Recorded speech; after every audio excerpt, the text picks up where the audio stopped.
Assalamualaikum warahmatullahi wabarakatuh. Perkenalkan, nama saya Alvanudi Saputra, NIM 200.05358. Di sini saya akan menyampaikan cerita rakyat yang berjudul Asal Mula Danau Toba. Cerita rakyat ini berasal dari Sumatera Selatan.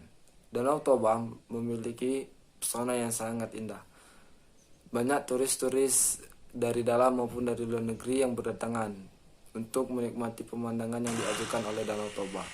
Di balik keindahannya itu, Danau Toba memiliki cerita rakyat yang sangat menarik untuk dibaca. Di sini saya akan menyampaikan cerita rakyat asal-usul Danau Toba.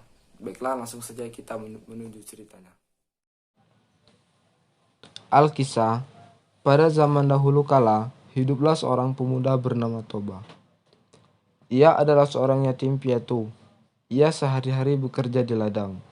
Sesekali dia mencari ikan di sungai yang berada tak jauh dari gubuknya. Ikan hasil tangkapannya biasanya dijadikan sebagai lauk dan sisanya dijual ke pasar.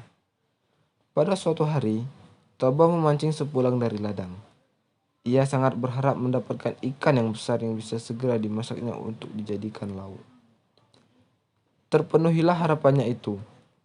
Tak berapa lama, ia melemparkan pancingnya ke sungai. Mata kailnya telah disambar ikan. Betapa gembiranya ia ketika menarik tali pancingnya dan mendapati seekor ikan besar yang tersangkut di mata pancingnya. Sejenak Toba memperhatikan ikan itu. Ikan yang aneh, gumanya Toba. Seumur hidupnya belum pernah dilihat ikan seperti itu. Ikan itu kekuningan dan sisik-sisiknya kuning keemasan. Terlihat berkilau sisik-sisik itu ketika terkena sinar matahari. Ketika Toba melepaskan mata kailnya dari mulut ikan tangkapannya, mendadak terjadi sebuah keajaiban. Ikan aneh bersisik kuning keemasan itu menjelma menjadi seorang perempuan yang cantik jelita wajahnya.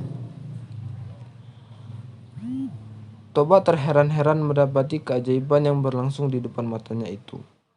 Ia hanya berdiri dengan bola mata membulat dan mulut melongo. "Tuan," kata perempuan jelmaan ikan indah itu, "aku adalah kutukan dewa karena telah melanggar larangan besarnya. Telah ditakdirkan kepadaku bahwa aku akan berubah bentuk menyerupai makhluk apa saja yang memegang atau menyentuhku.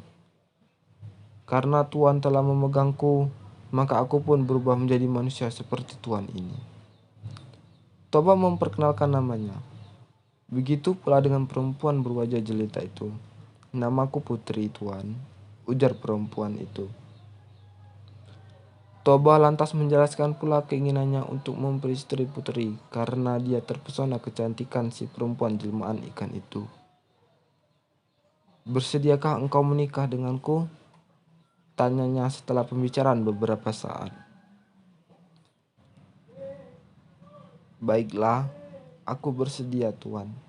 Selama Tuan bersedia pula memenuhi satu syarat yang kuajukan," jawab putri yang jelita itu. "Syarat apa yang engkau kehendaki, sebutkan. Niscaya aku akan memenuhinya," ujar ucapan Toba. "Perintahku hanya satu. Hendaklah Tuan menutup rapat-rapat rahasiaku. Jangan sesekali Tuan menyebutkan jika aku berasal dari ikan.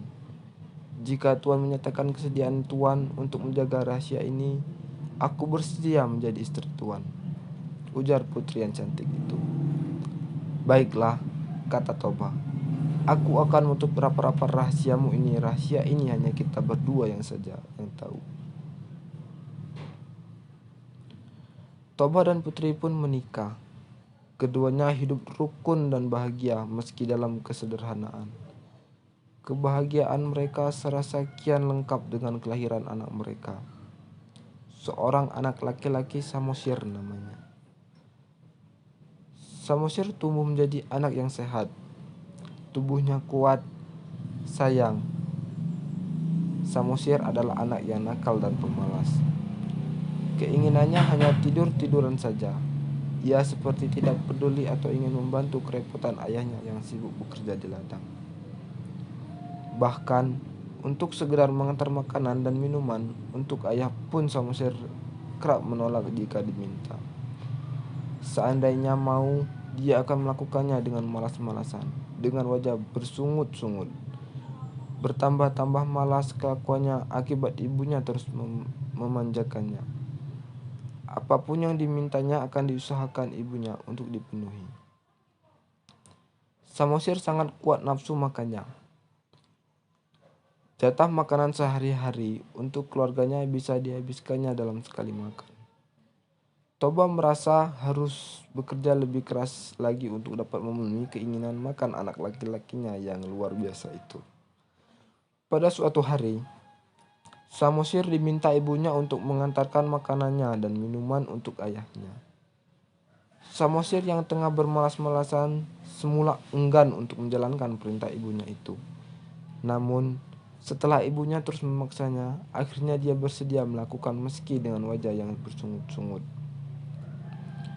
Samosir membawa makanannya dan minuman itu menuju ke ladang. Di tengah perjalanan, Samosir merasa lapar. Dihentikannya langkah menuju kebun. Ia lantas memakan makanan yang seharusnya diperuntukkan bagi ayahnya itu. Tidak dihabiskannya, semua makanan itu melainkan disisakan sedikit. Dengan makanan dan minuman yang tersisa sedikit itu, Samosir melanjutkan perjalanannya menuju ladang. Setibanya di ladang, Samosir memberikan makanannya dan minuman itu untuk ayahnya. Toba telah sangat merasa lapar karena bekerja keras sejak pagi. Toba langsung membuka bekal untuk ia makan. Terkanjak dia saat melihat makanannya tinggal sedikit.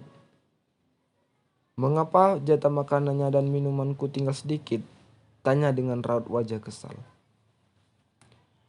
Dengan wajah polos, seolah tidak melakukan kesalahannya, Samosir menjawab, "Tadi di jalan aku sangat lapar, ayah. Oleh karenanya, jatah makanan ayah dan minuman ayah itu telah kumakan sebagian. Tapi, tidak semua kuhabiskan, bukan? Masih tersedia sedikit makanan dan minuman untuk ayah." Anak tidak tahu dihitung.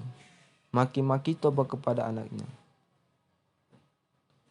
Kemarahan seketika meninggi. Serasa tidak bisa lagi dia menahan dan bersabar. Upatnya pun seketika itu meluncur. "Dasar kau anak ikan!" Samosir sangatlah terkejut mendengarkan upatan ayahnya. Dia langsung berlari ke rumah. Pada saat bertemu ibunya, Samosir langsung menceritakan umpatan dan cacian ayahnya yang menyebutnya dirinya adalah keturunan ikan. Mendengar pengaduan anaknya, ibu Samosir menjadi sangat bersedih. Tidak disangka jika suaminya melanggar sumpah dan tidak menyebutkan berasal dari ikan. Samosir dan ibunya saling berpegangan. Dalam hitungan sekejap, keduanya menghilang. Keajaiban pun terjadi. Di bekas pijakan kaki Samosir dan ibunya menyembur air yang sangat deras dari dalam tanah. Air laksana disemburkan keluar seolah tiada henti. Semakin lama tidak semakin berkurang semburan itu, melainkan semakin besarnya adanya.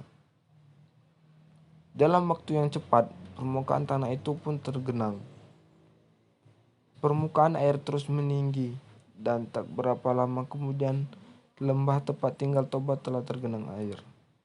Terbentuklah kemudian sebuah danau yang sangat luas di tempat itu.